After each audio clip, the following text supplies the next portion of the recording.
Hey, what's up everyone? Android 14 has a new dynamic island and developer has made so many things, fun stuffs with that, and one of that is dynamic island games.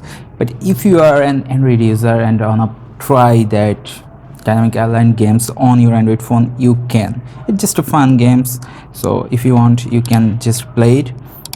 And if you have an iPhone, you can also try it. I'm giving both the link on the descriptions for iOS and Android, and this game is really fun, kind of nostalgic, so it's not bad at all. Here is the scoreboard.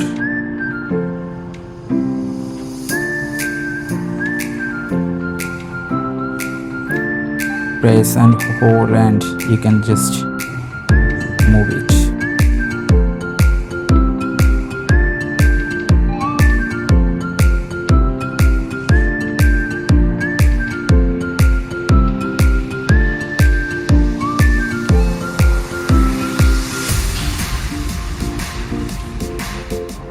So if you want to try this, just visit the link in the descriptions. From there you can simply just install and play it on your any Android phone, or if you're an iOS user you can also try that. I'm giving both the link.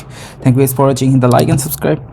I'm with the and I'll catch you guys in the next one. Peace out.